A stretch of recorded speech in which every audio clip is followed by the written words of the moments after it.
Halo semuanya, kembali lagi bersama saya Michael. Di video kali ini kita akan membahas update market kripto berikutnya. Ini satu hari sebelum pengumuman CPI yang bisa dibilang menjadi penentu market kripto. Nextnya bagaimana?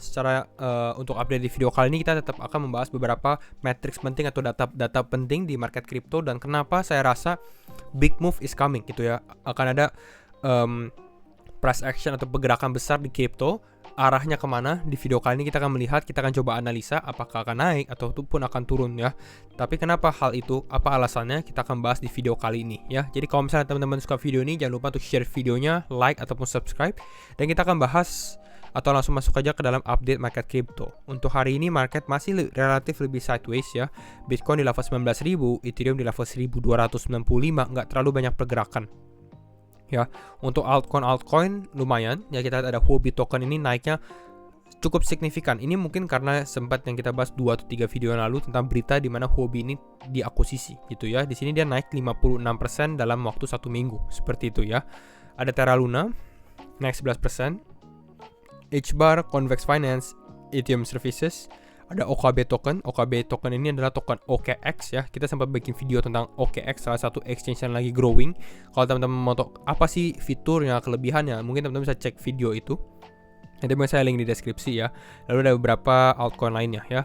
Untuk secara 24 jam terakhir di sini ada seperti USDC justru mengalami drop, ada ApeCoin yang kemarin kita bahas videonya, beritanya, ada Clayton, LDO, Cosmos dan beberapa kripto lainnya ya.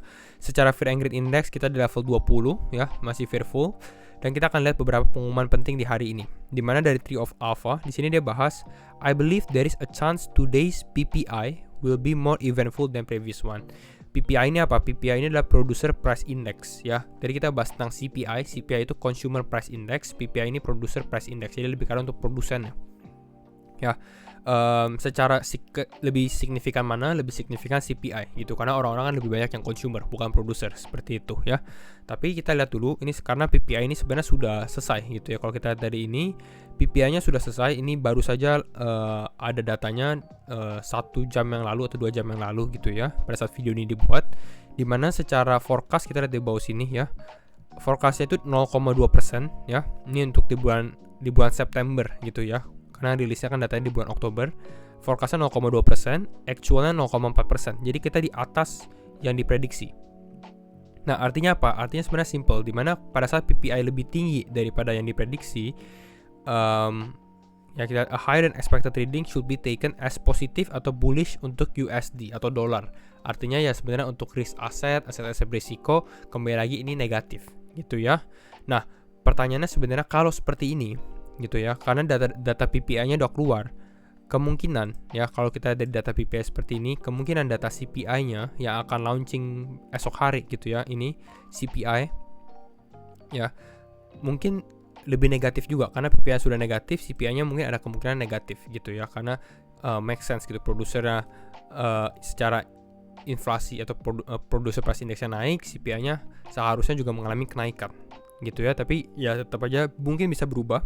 Kalau CPI ini kalau teman-teman tanya untuk jam atau detail yang tepatnya, ini saya kasih ya. Ini ya core CPI, ini jam 7.30 waktu Indonesia Barat esok hari gitu ya. Dan biasanya ini CPI ini sangat-sangat fluktuatif di dalam market. Ya teman-teman bisa lihat saja nanti secara forecast bagaimana. Secara forecast di bulan Oktober September seperti ini forecastnya 8,1%.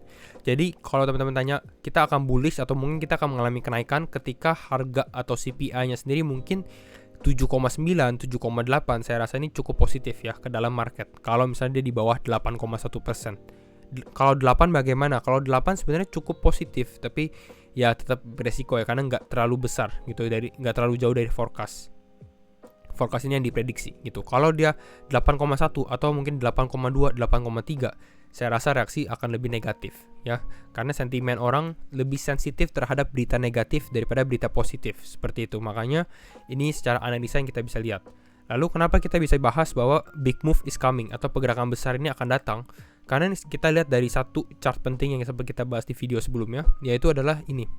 Futures open interest atau secara leverage gitu ya. Dimana ini naiknya tinggi sekali, futures open interest naik. Kalau teman-teman cek video kemarin kita sempat bahas leverage di exchange juga lagi tinggi-tingginya. Artinya apa? Artinya orang membuka posisi futures ditambah leverage-nya juga tinggi gitu ya. Dan ini biasanya harus mau nggak mau harus ada sedikit pullback atau mengalami penurunan. Kalau dia mengalami pullback atau penurunan, artinya ya beberapa tuh ke close ya, atau ya ke close ya, bisa dibilang mungkin ya beberapa terkena likuidasi juga. Ya, tapi dari si Dylan Leclerc di sini dia bahas one way or another, up or down, this is going to resolve. Ya, kita nggak tahu dia akan naik ke atas ya, dia akan break out Bitcoin ke 21.000 atau 22.000, atau Bitcoin turun ke 18.000 17.000. Tapi antara dua area itu pergerakan besarnya itu akan terjadi gitu ya. Jadi kira-kira itu yang kita bisa sampaikan.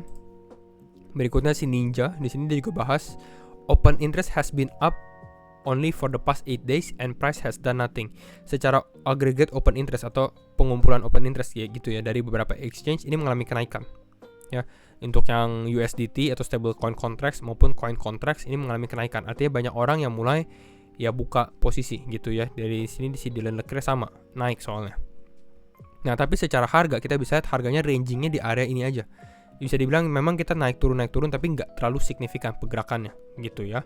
Jadi ini kalau saya rasa ini pada saat terjadi penurunannya dahsyat gitu ya, atau pada saat terjadi kenaikannya juga signifikan gitu. Makanya kita bilang big move is coming. Jadi itu yang kita bisa lihat. Apakah big move-nya besok pada saat CPI? Ya mungkin bisa gitu, karena ini kan menjadi katalis fluktuasi dari market crypto gitu ya. Nah, kita lanjut. Untuk dari Blockworks di sini dia bahas crypto address are now searchable on Google. Jadi kalau teman-teman mau cek crypto address, mungkin bisa langsung copy addressnya, paste di sini langsung bisa kelihatan gitu ya. Ini bisa bahkan langsung bisa kelihatan berapa banyak sih balance yang ada gitu ya. Cukup signifikan, bisa dicoba juga teman-teman. Mungkin bisa pakai address sendiri gitu ya untuk cek. Dan kira-kira itu untuk update-nya. Karena kita masuk ke dalam analisa teknikal untuk Bitcoin, nanti mungkin kita bahas Ethereum juga dan beberapa altcoin lainnya kalau masih ada cukup waktu. Jangan lupa disclaimer on and do your own research, karena setiap keputusan tetap di tangan teman-teman. Di sini hanya opini ya, dan bukan saran finansial juga gitu ya. Kita akan update secara time frame 4 jam, masih seperti yang kita bilang ya. Kita bahas bahwa resisten Bitcoin di level 19.100-an. Ini kita bahas ya. Dia turun ke bawah dan ini bisa menjadi bukti ya, dimana secara resisten ini dia mencoba untuk breakout beberapa kali tapi nggak berhasil gitu ya. Justru mengalami pelemahan terus-menerus. Seperti itu. Jadi belum ada tanda positif kalau kita lihat dari price action Bitcoin. Tapi bahkan di sini bisa dibilang dia ya sideways, nggak terlalu banyak pergerakan juga. Ya, secara teknikal kalau Bitcoin mau dikatakan mungkin ada penguatan, ini saya tarik trendline-nya lebih jauh gitu ya, dan ini memang cukup tepat juga. Ini kita ambil dari sini. Dan ini kelihatan ya, dia testing di area ini, lalu ini sempat testing, di sini sempat jadi resisten juga. Nah, jadi penentunya adalah di sini.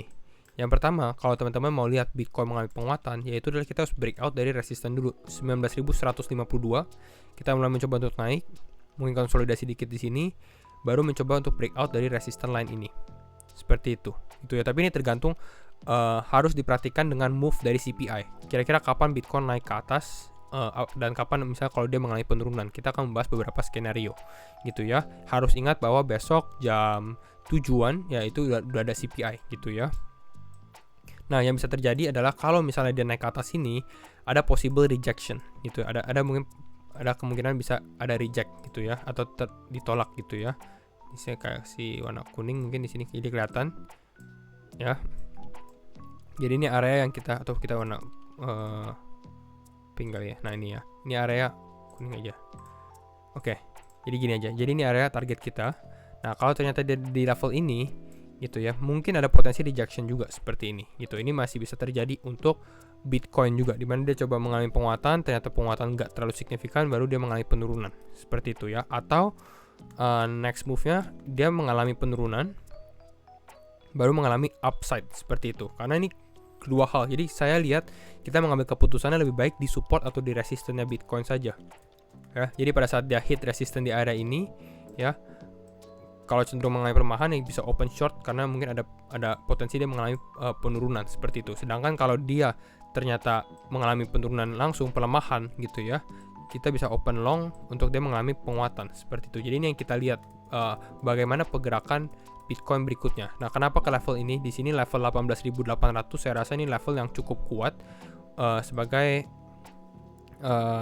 support Bitcoin lah gitu ya, level 18.700. Jadi kalau dia turun dari sini mungkin masih ada potensi dia untuk bounce up dulu seperti itu ya. Tapi pasti harus diperhatikan stop loss ya juga gitu. Jadi kalau teman-teman yang buka posisi dan lain-lain ya pasang stop loss, atau kalau teman-teman yang mau lebih aman ya mainnya di spot market aja. Jadi beli ya Bitcoin gitu ya. Mungkin kalau di level 18.700, 18.800 dia turun, ya mungkin ada potensi untuk dollar cost averaging juga, dimana Bitcoin di bawah sini gitu ya.